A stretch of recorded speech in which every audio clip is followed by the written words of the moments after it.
नमस्कार, good morning साथियों।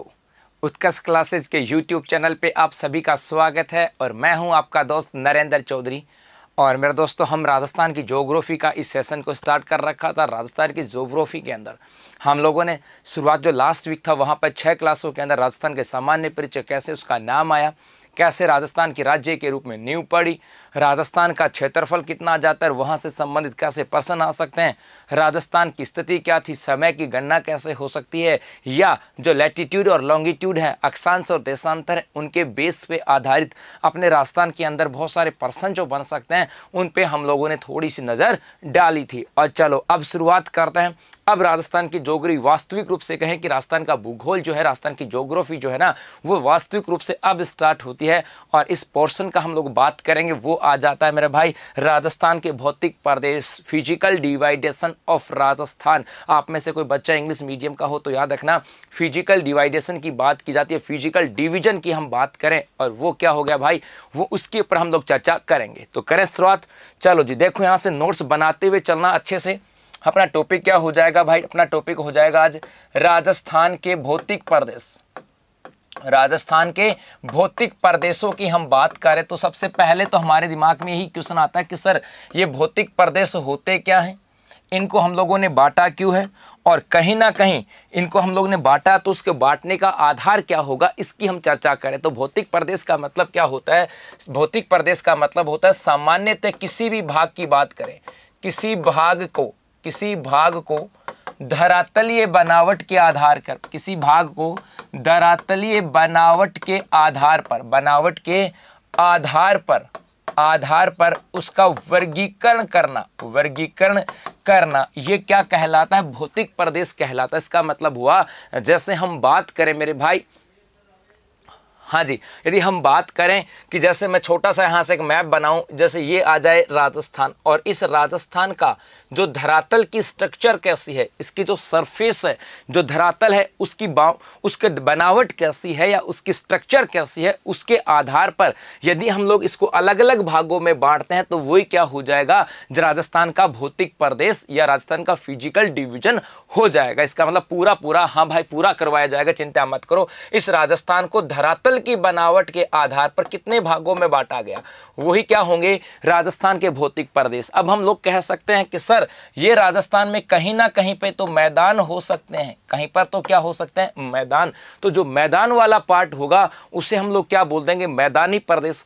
हो सकता है कहीं ना कहीं पर इसके अंदर कुछ भाग मरुस्थलीय हो सकता है, तो हम क्या बोलेंगे, इसे मरुस्थलीय प्रदेश के नाम से बोल दिया जाएगा। या हो सकता है कहीं पर मेरे भाई पहाड़ी वाला भाग हो, क्या हो, कहीं पर पहाड़ियां हो, तो हम ये कह सकते हैं कि ये पर्वतीय भाग आ जाता है या पहाड़ी प्रदेश आ जाता है।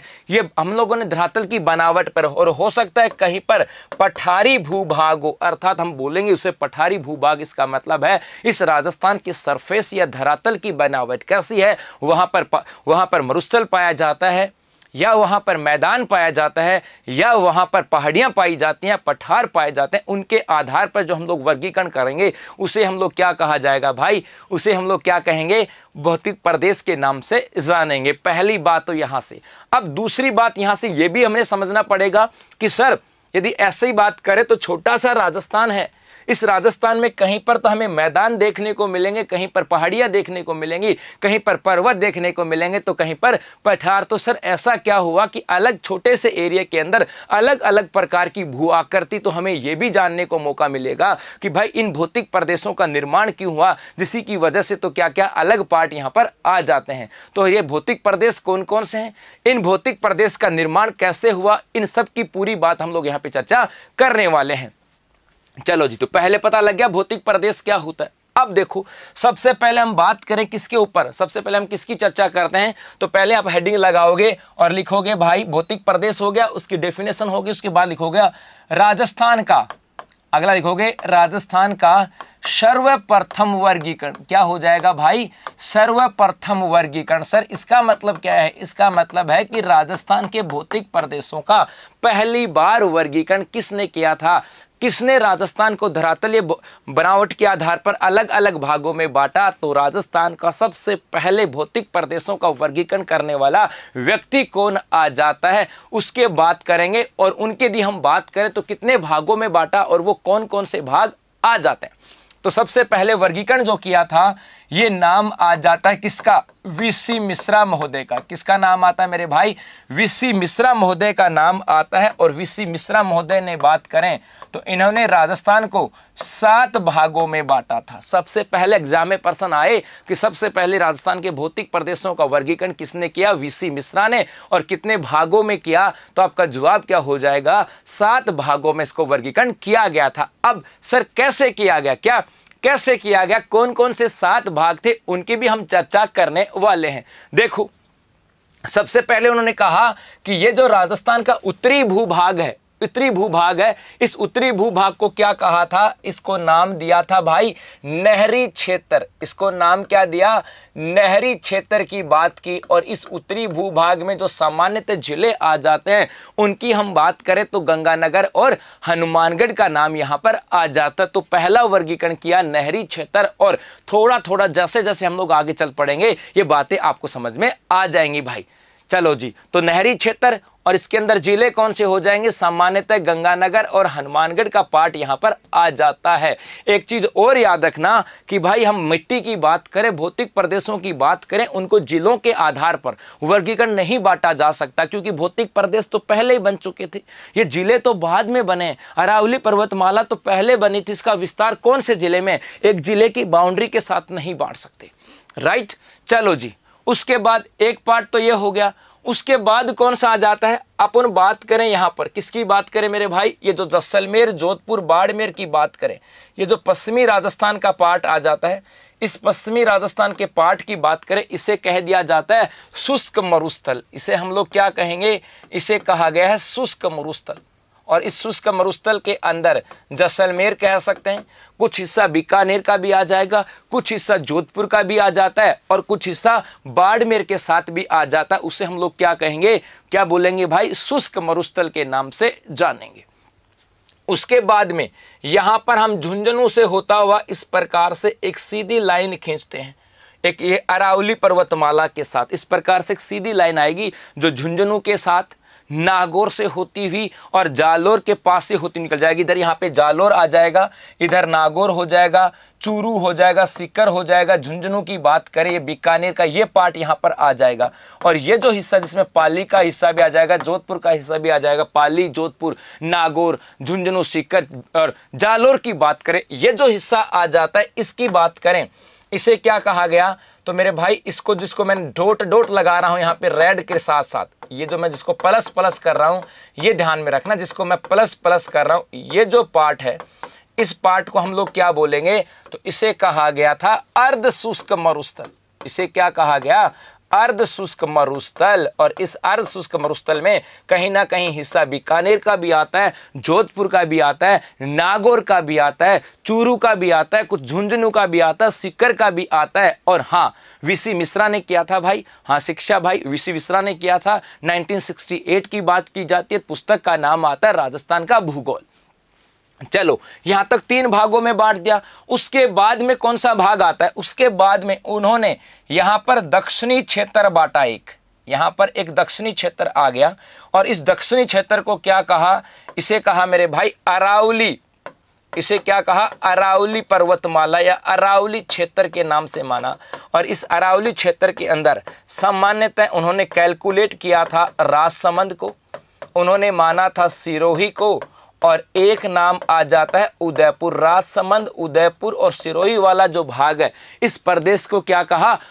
किसको क्या कहा? अरावली कहा। इसे क्या कहा मेरा भाई? इसे कहा गया था अरावली। ये पार्ट यहां पर हो गया। उसके बाद में हम बात करें अगला पार्ट, देखो उसके बाद ये दक्षिणी और दक्षिणी पूर्वी भाग की बात करें, इस प्रकार से इसको बांट देते हैं, इस प्रकार से इसे बांट दिया गया। और ये पार्ट क्या हो गया अपना? क्या हो गया भाई? दक्षिणी और दक्षिणी पूर्वी भाग की बात करें, इसे क्या कहा गया? दक्षिणी पूर्वी औद्योगिक प्रदेश कहेंगे। इसे क्या बोलेंगे? दक्षिणी पूर्वी औद्योगिक प्रदेश के नाम से जाना गया। दक्षिणी पूर्वी औद्योगिक प्रदेश के नाम से इसे जाना गया। तो यह हो जाता है अपना दक्षिणी और दक्षिणी पूर्वी औद्योगिक प्रदेश के नाम से। उसके बाद में आगे क्या कहा? उन्होंने कहा कि भाई राजस्थान के अंदर यहां से होकर के एक नदी गुजरती है। ये एक नदी है और इस नदी का नाम है चंबल नदी, और इस चंबल नदी के द्वारा इस क्षेत्र के अंदर बीहड़ प्रदेश का निर्माण किया जाता है। तो इस प्रदेश को कह दिया उन्होंने चंबल बीहड़। इसे क्या कह दिया? चंबल बीहड़ की बात करें, ये नाम दे दिया चंबल बीहड़। और उसके बाद यदि हम बात करें, ये पूरा हिस्सा जो बच गया इसे क्या कह दिया? पूर्वी मैदान। इसे क्या कहा गया मेरे भाई?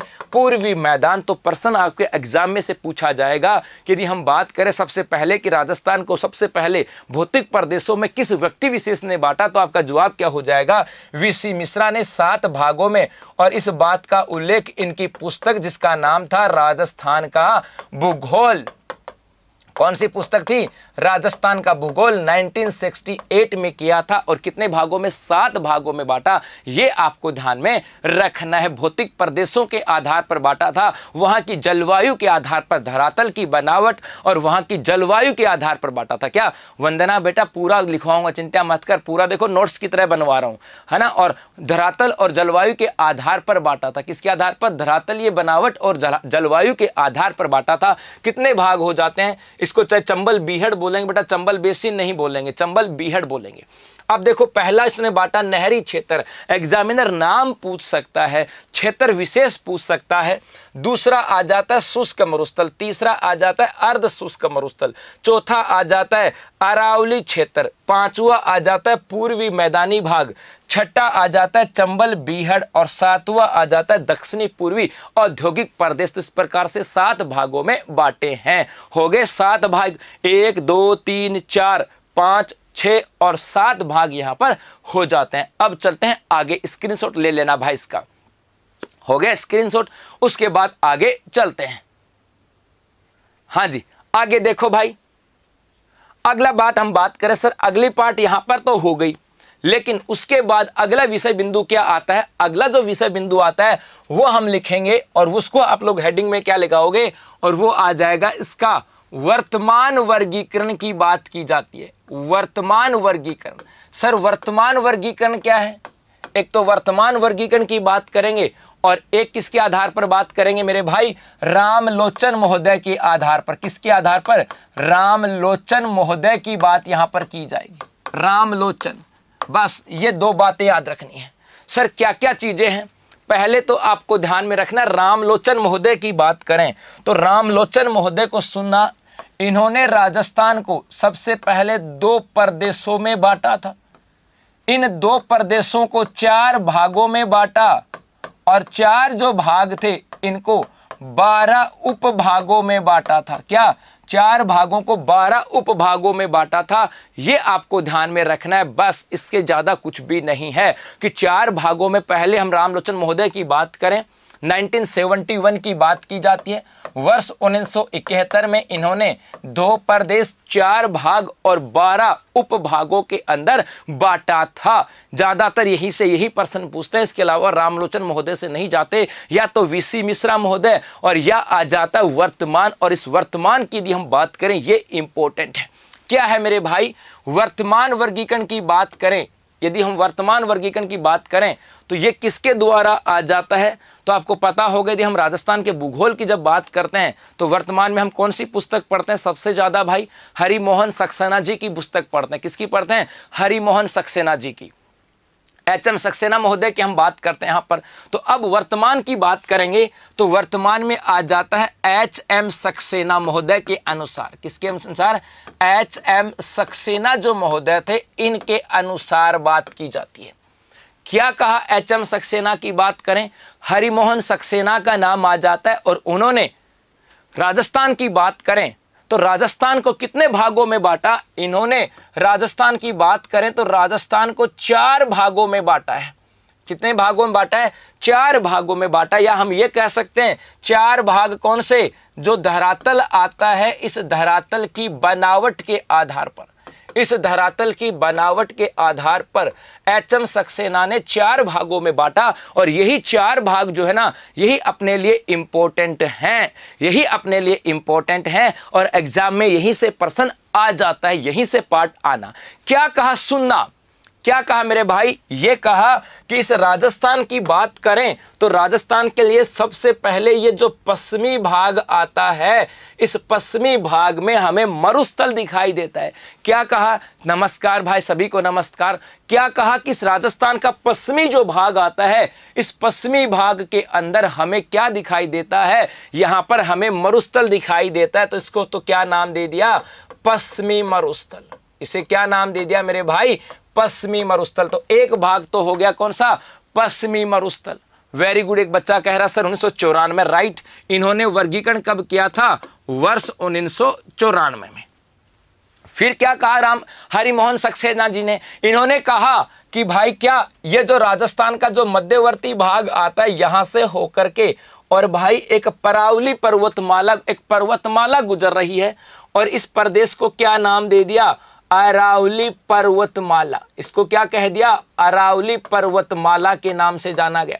उसके बाद कहा कि ये जो अपना पार्ट आ जाता है इसके अंदर, ये जो राजस्थान का दक्षिणी भाग, सुनना बात को, ये दक्षिणी भाग और इसके साथ साथ यहां पर ये जो पूर्वी भाग है, इस पूरे भाग के अंदर मैदान पाया जाता है और इस पूरे को दक्षिणी और पूर्वी भाग जो मैदानी प्रदेश आता है, इन दोनों को सम्मिलित रूप से क्या नाम दे दिया, इनको नाम दिया था मेरे भाई पूर्वी मैदान। क्या कहा, पूर्वी मैदान। और एक पार्ट बच जाता है और इसके लिए क्या कहा कि ये जो भाग है जो आपके दक्षिण और पूर्व के अंदर दिखाई दे रहा है, इसको हम लोग क्या कहेंगे, दक्षिणी पूर्वी पठार। तो इसको अच्छे से स्क्रीनशॉट ले लेना या नोट्स बना लेना। क्या यदि पूछा जाए कि वर्तमान में सर्वमान्यम राजस्थान के यदि भौतिक प्रदेशों के वर्गीकरण की बात करें तो किसका नाम आ जाता है, एचएम सक्सेना, हरिमोहन सक्सेना जी का आता है। इन्होंने 1994 के अंदर धरातल की बनावट के आधार पर राजस्थान को 4 भागों में बांटा और क्या कहा कि इस राजस्थान की बात करें तो पश्चिमी भाग में मरुस्थल फैला हुआ है, या उत्तर और पश्चिमी भाग में मरुस्थल फैला हुआ है, तो इसको क्या कहा, पश्चिमी मरुस्थल। राजस्थान के मध्य से होकर के एक पर्वतमाला गुजर गई है तो इसे क्या कह दिया गया, अरावली पर्वतमाला। और फिर राजस्थान के पूर्वी भाग की बात करें, यह कहा कि पूर्व और दक्षिण के अंदर नदियों के द्वारा मैदानी भाग का निर्माण किया गया, तो दक्षिणी और पूर्वी दोनों को सम्मिलित रूप से क्या कह दिया गया, पूर्वी मैदानी भाग के नाम से जाना गया। और उसके बाद ये जो दक्षिण और पूर्व की बात करें, कहा कि ये पठारी भाग आ जाता है और इसे हम लोग क्या बोले, इसे कहा गया दक्षिणी पूर्वी पठारी भाग। तो इस प्रकार से इन्होंने बांटा था। अब बड़ा टिपिकल से प्रश्न आने प्रारंभ हो जाएंगे, क्या सर ये राजस्थान के अंदर इतना सा राजस्थान है तो इस पूरे राजस्थान के अंदर ये पश्चिमी मरुस्थल पूरे राजस्थान में क्यों नहीं है, पूरे राजस्थान में मरुस्थल क्यों नहीं है भाई। इसका मतलब यह पूछा जाए कि सर पूरे राजस्थान के अंदर मैदान क्यों नहीं है, क्या सर ये सभी भौतिक प्रदेश एक साथ बने थे, क्या इन सब का निर्माण एक साथ हुआ था, या यदि पश्चिमी मरुस्थल पूरे भूभाग में क्यों नहीं है, यह पूर्वी मैदानी भूभाग ये पूरे राजस्थान के अंदर क्यों नहीं है। इसके पीछे कुछ रीजन है क्या, हाँ भाई इसके पीछे रीजन ये है कि इन भौतिक प्रदेशों का जो निर्माण है, यह निर्माण अलग अलग समय में हुआ है और अलग अलग प्रक्रिया के तहत हुआ है। क्या, अलग अलग प्रक्रिया के तहत हुआ है। तो इनकी यदि हम बात करें अलग अलग समय में और अलग अलग प्रक्रिया की तरह से इसका निर्माण हुआ है, तो वो क्या था, क्यों था, कैसे था, वो हम यहां पर बात करने वाले हैं। अब सुनना यहां से, वो क्या आ जाती है मेरे भाई। सबसे पहले तो बात यहां से करेंगे किसकी, अब हेडिंग आप लगाओगे भौतिक प्रदेशों का निर्माण। क्या हेडिंग लगाओगे, हेडिंग लगाओगे भौतिक प्रदेशों का निर्माण। हां जी, भौतिक प्रदेशों का निर्माण की बात की जाएगी। सर इनका निर्माण कैसे हुआ, और ये बड़ी एक समझदार प्रक्रिया है और यहां से एग्जाम में प्रश्न पूछे जाते हैं। क्या मानना मैं भी उस जमाने में नहीं था जब ये भौतिक प्रदेश बने, क्या मैं भी उस जमाने में नहीं था, लेकिन हम तो समझते ही हैं, पढ़ते हैं भूगोलवेताओं के अनुसार। क्या कहा, तो पहले भूगोलवेताओं ने कहा कि अपनी ये जो पूरी पृथ्वी है, पृथ्वी की बात करें, आपको पता होगा ये पृथ्वी पहले कहते हैं कि पृथ्वी जो था ना, ये अपने जितने भी ग्रह हैं ये सब के सब एक जगह जुड़े हुए थे। उसके बाद में वहां पर महाविखंडन की बात करें या हम बात करें किसी भी दूसरी प्रक्रिया की बात करें, उनसे इन भौतिक प्रदेशों का निर्माण हुआ। क्या इन भौतिक प्रदेशों का निर्माण हुआ? तो पहले तो कहा गया कि भाई जब ये पूरी पृथ्वी बनी तो पूरी पृथ्वी एकदम गर्म थी, एकदम क्या थी? गर्म थी और तरल अवस्था में थी। जब पूरी पृथ्वी बनी तो एकदम गर्म और तरल अवस्था में थी। उसके बाद में धीरे धीरे ये पृथ्वी ठंडी होती है। सुनना बात को, उसके बाद ये धीरे धीरे पृथ्वी ठंडी होती है और ठंडी होने के फलस्वरूप इसका कुछ भूभाग, जैसे हम बात करें इतना सा मैंने भूभाग बना दिया, ये भूभाग क्या बन गया? ठोस बन गया। ये क्या हो गया? ठोस। और इसके चारों तरफ वाला जो भाग था ये आज भी कैसी अवस्था में मान के चला कि तरल अवस्था में। पृथ्वी जब पहले बनी तो पूरी की पूरी कैसी थी? याद रखना, तरल अवस्था में थी और गर्म थी। धीरे धीरे कालांतर में पृथ्वी ठंडी होती है। ठंडी होने पर यह कुछ भाग ठोस बन गया और कुछ भाग अभी भी तरल अवस्था के अंदर था। ये जो भूभाग जो ठोस बना था, इस ठोस भूभाग को नाम दिया गया पेंजिया। इसको क्या नाम दिया गया भाई? पेंजिया। और इसके चारों ओर ये जो तरल अवस्था में पानी जो पाया जाता था, तरल अवस्था थी, इसको नाम क्या दिया गया? पैंथालासा। और एग्जाम में पूछ लेते हैं कि पेंजिया को घेरे हुए जलीय भूभाग को क्या कहा गया? पैंथालासा। पूछ लेते हैं कैसे? यहां से कि प्रारंभ में एकीकृत जलीय भूभाग को क्या कहा गया? पैंथालासा। इसको ये भी कह सकते हैं, इसको हम लोग क्या बोलेंगे? ये एकीकृत जलीय भूभाग है। कैसा है ये? एकीकृत जलीय भूभाग आ जाता है। और यदि हम बात करें पेंजिया क्या है, तो याद रखना मेरे भाई, पेंजिया क्या है? तो याद रखना ये एकीकृत ठोस भाग है। एकीकृत ठोस भाग की बात करें वो तो है पेंजिया, और एकीकृत जलीय भाग इसे क्या कहा गया? पैंथालासा। राइट, क्लियर होगी बात यहां से? तो सर इससे तो भौतिक प्रदेश बने ही नहीं ना। इससे कहां भौतिक प्रदेश बने भाई? नहीं बने। तो बाद में कहा कि बाद में अगली प्रक्रिया होती है, और अगली प्रक्रिया क्या हुई वो समझना।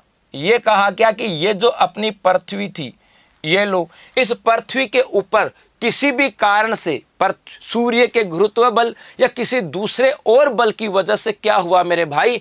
ये जो अपना पेंजिया था, ये कहा गया कि ये जो पेंजिया था, ये पेंजिया दो भागों में टूट गया। तोड़ दो इसको दो भागों में, एक तो भाग ये और एक भाग ये, कि पेंजिया दो भागों में टूट गया। अब सुनो, ये पेंजिया दो भागों में टूटने के बाद कैसा दिखाई दे रहा है? बर्गर जैसा। कैसा दिखाई दे रहा है? बर्गर जैसा। बर्गर खाया होगा कि नहीं खाया होगा? हाँ, वेरी गुड, खाया होगा। तो मुंह में पानी नहीं लेके आना है। ऐसा ही तो दिखता था बर्गर। इसके अंदर चीज, पनीर, टमाटर, गोभी, मटर ये डालने बाकी हैं, लेकिन है तो बर्गर जैसा ही ना। बस तो मुंह में पानी नहीं लेके आना है, बस अपना ध्यान क्लास के अंदर रखना है। और सर क्या बात हुई देखो, ये कहा कि ये पहले तो ठोस भाग बना पेंजिया और पैंथालासा, लेकिन सर इससे भौतिक प्रदेश नहीं हुआ तो कालांतर में और प्रक्रिया हुई, और उस प्रक्रिया की वजह से ये जो पेंजिया था ये दो भागों में टूट जाता है। चारों तरफ एकीकृत, सुनना बात को, एकीकृत जलीय भाग को पैंथालासा कहा था, लेकिन अब तो एकीकृत नहीं रहा, बिखर गया, इसलिए पैंथालासा टूट जाता है। और इसी पैंथालासा का छोटा वर्जन क्या कहलाता है? प्रशांत महासागर। इसी पैंथालासा का छोटा वर्जन क्या कहलाता है? प्रशांत महासागर कहलाता है। अब ये पेंजिया दो भागों में टूटा, तो टूटने के बाद नाम बदलेंगे, तो नाम बदलने के बाद ये जो उत्तरी भाग बनता है इसका नाम आ जाता है अंगारा लैंड। इसका नाम क्या बना मेरे भाई? अंगारा लैंड। और ये जो दक्षिणी भाग आ जाता है इसका नाम आता है गोंडवाना लैंड। इसका नाम क्या हो जाएगा? गोंडवाना लैंड की बात की जाती है। यहां तक उम्मीद कर रहा हूं बातें अच्छे से समझ में आ रही होंगी और नोट्स भी अच्छे से समझ में आ रहे होंगे। हाँ, अपने भी भाई बाजरे की रोटी है, बर्गर, ये तो भाई लेकिन लोग खाते हैं, क्या करें? समझ देखा हुआ तो अपना है, तो समझना तुम्हें, समझने में क्या बुराई? जना देखेड़ो जना समझने में कोई बुराई कोई ना। आगे देखो, अब ये तो बात होगी सर इससे भौतिक प्रदेश बने क्या? अरे इससे तो नहीं बने, लेकिन कुछ ऐसा होगा कि भौतिक प्रदेश बनेंगे। उसके बाद ये कहा गया मेरे भाई क्या कि कालांतर में जब इस अंगारा लैंड क्षेत्र में और गोंडवाना लैंड क्षेत्र में बारिश होती है तो यहां से नदियां निकलती हैं और नदियां कहां पर आके गिरेंगे? इसके मध्यवर्ती भाग में। कहां आती हैं? इस मध्यवर्ती क्षेत्र में आती हैं। इधर से भी नदी मध्यवर्ती भाग में आती हैं। और ये जो मध्यवर्ती भाग है इसे क्या कहा गया था? इसे क्या कहा गया मेरे भाई? टेथिस सागर। इसे क्या कहा गया? इसे कहा गया था टेथिस सागर। चलो इतना तो नोट्स बन गया होंगे, अच्छे से बना भी दिया होगा भाई। हाँ जी शाबाश, हाँ भाई मान सिंह राठौड़ सही कहा भाई। आ जाओ, इतना सा तो बात हो गई कि सर अंगारा लैंड, गोंडवाना लैंड और टेथिस सागर। और उसके बाद ये कहा कि इस अंगारा लैंड से जब इस क्षेत्र में बारिश होती है तो नदियां बहती हुई आती हैं और टेथिस सागर में गिरती हैं। अरे तू मानसिंह मीना डट जा रहा है, पहले पढ़ ले, कहां जा रहा है। उसके बाद में इस गोंडवाना लैंड के अंदर बारिश होंगी तो नदियां कहां आकर गिरी? टेथिस सागर में। अगली चीज क्या आती है? जब नदियां बहती हुई आएंगी तो नदियां अपने साथ, जब नदियां बहती हुई आएंगी तो नदियां अपने साथ अपने मार्ग के अंदर जो भी मिट्टी या अवसाद मिलेगा, अपने साथ जो मिट्टी आएगी वो मिट्टी अपने साथ लेकर के आ जाएगी। इसका मतलब इन नदियों की बात करें, इस नदियों के द्वारा इस क्षेत्र विशेष के अंदर, इस टेथिस सागर के अंदर क्या क्या डाला गया?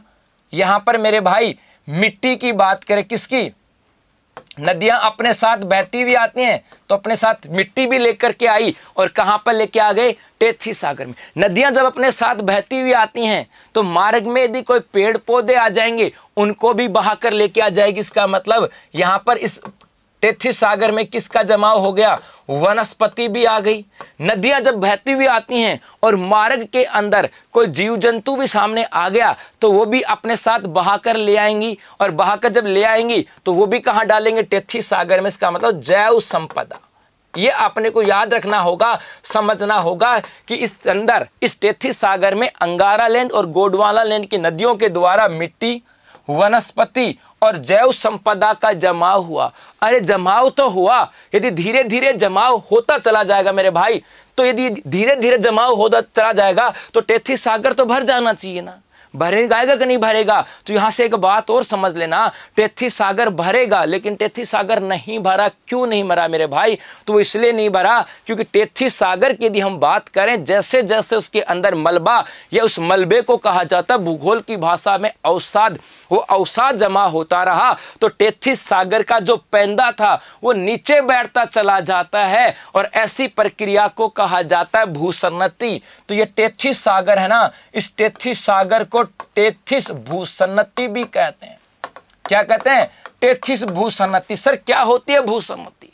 भूसन्नति का मतलब ऐसा भाग, ऐसा समुद्री, ऐसा कोई समुद्री भूभाग जिसका पैंदा मलबे या अवसाद की वजह से नीचे बैठता रहता, उसे क्या कहते हैं? टेथिस भूसन्नति। अब देखो सर ये तो बात हो गई, सर इससे कैसे भौतिक प्रदेश हुआ? तो आ जाओ, पहले मैंने आपको क्या बताया था? क्या दिखाई दे रहा है? ये क्या दिखाई दे रहा है आपको? बर्गर दिखाई दे रहा है। क्या है? बर्गर। और इस बर्गर के अंदर यदि हमने बीच में पनीर डाल दिया, सुनना बात को, मुंह में पानी नहीं लेके आना है, बीच में पनीर भी डाल दिया, अरे हमने वहां पर क्या टमाटर भी डाल दिए, गोभी भी डाल दिया, सर चाउमीन तो रह गई, हाँ चाउमीन भी डाल दिया। और उसके बाद यदि हम बात करें, उसके बाद में क्या हुआ? यदि हम बर्गर को खाते हैं, खाया होगा ना इस प्रकार से, हाँ, तो जैसे खाते तो उस बर्गर के अंदर से पनीर टमाटर वगैरह कहां पर आते हैं मेरे भाई? बाहर आ जाते हैं। और बस वही प्रक्रिया आपको समझने की, ये बर्गर था,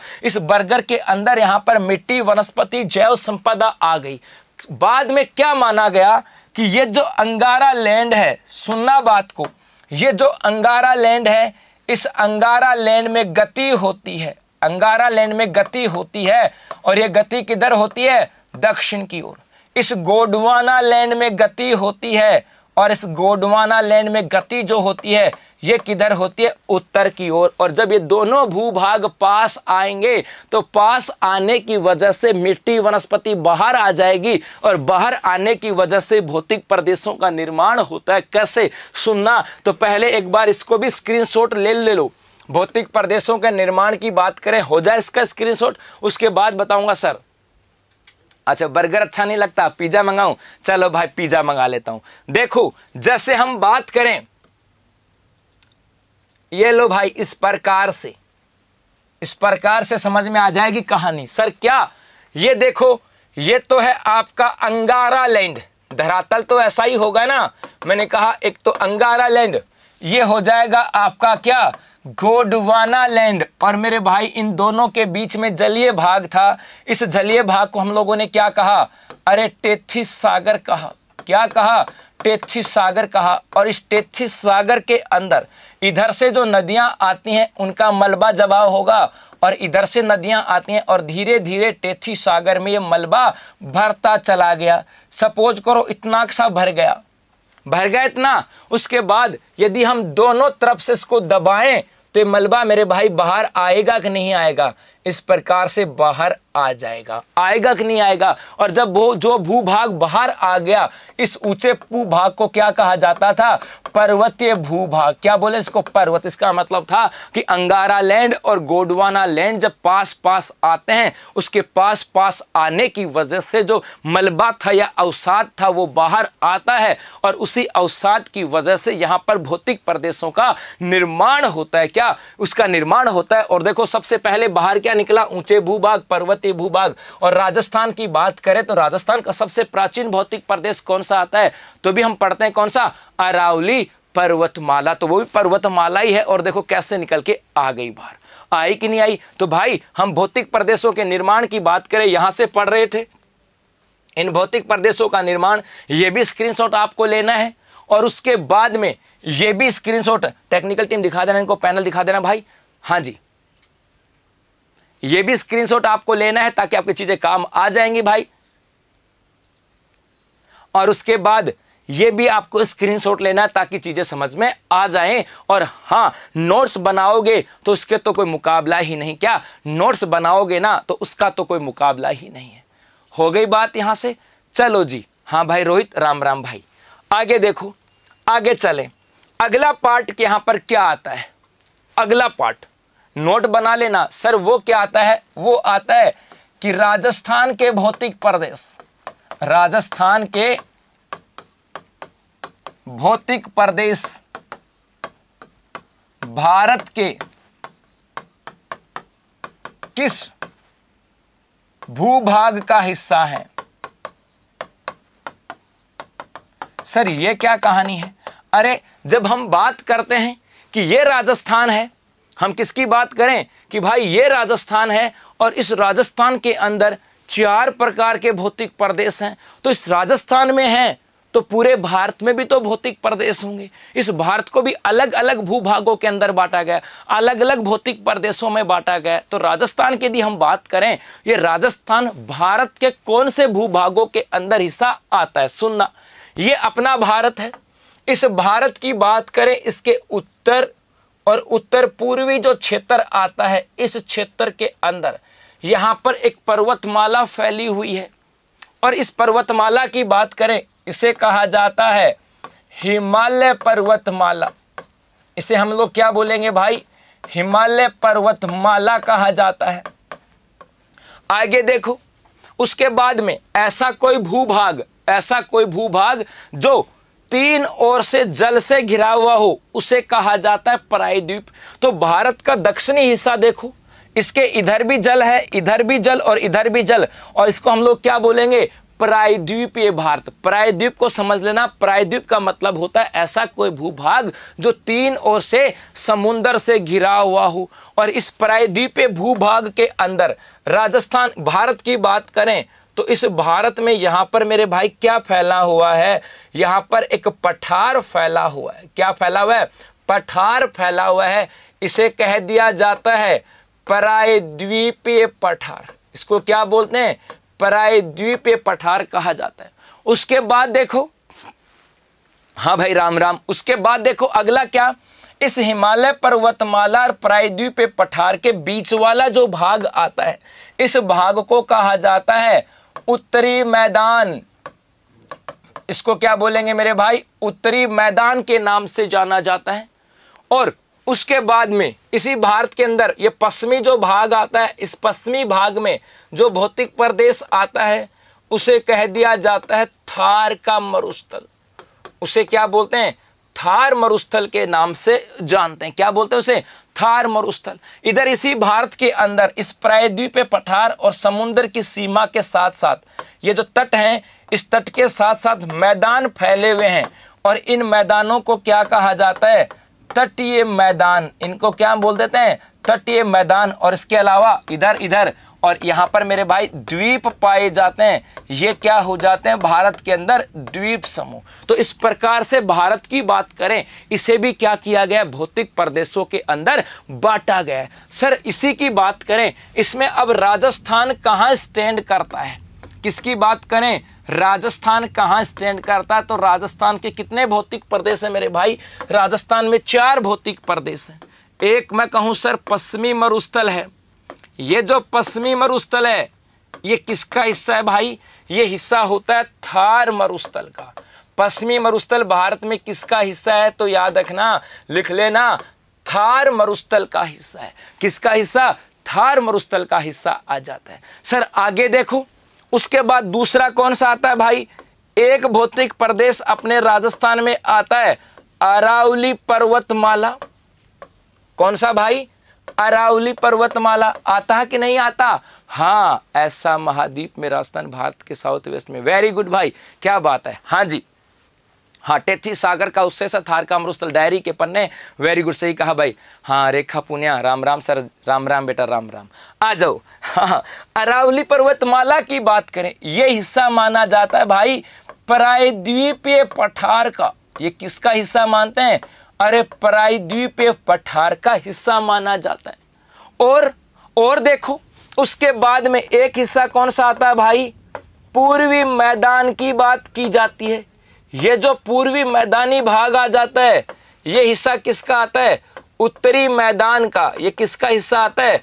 उत्तरी मैदान का हिस्सा आ जाता है। क्या? उत्तरी मैदान का हिस्सा आ जाता है। और उसके बाद एक अपने यहां पर आ जाता है दक्षिणी पूर्वी पठार की बात करें, ये किसका हिस्सा है? तो याद रखना, ये आ जाता है प्रायद्वीपीय पठार का। एग्जाम में पूछ लेते हैं ये क्या, कि राजस्थान के भौतिक प्रदेश जो है ना, राजस्थान के जो भौतिक प्रदेश हैं, ये भारत के कौन से भौतिक प्रदेश का हिस्सा है? तो भाई पश्चिमी मरुस्थल, थार के मरुस्थल का हिस्सा आ जाता है। हम बात करें अरावली पर्वतमाला की, तो ये प्रायद्वीपीय पठार का हिस्सा आ जाता है। यदि हम बात करें किसकी? हम बात करें पूर्वी मैदानी भाग की, तो ये हिस्सा आ जाता है किसका? ये आ जाता है उत्तरी मैदान का हिस्सा। और यदि हम बात करें दक्षिणी पूर्वी पठार की, तो हैप्पी शर्मा, दक्षिणी पूर्वी पठार कहां पर है? ये आ जाता है प्रायद्वीपीय पठार का हिस्सा आ जाता है। इस प्रकार से एग्जाम में प्रश्न अपने पूछे जाते हैं। क्या?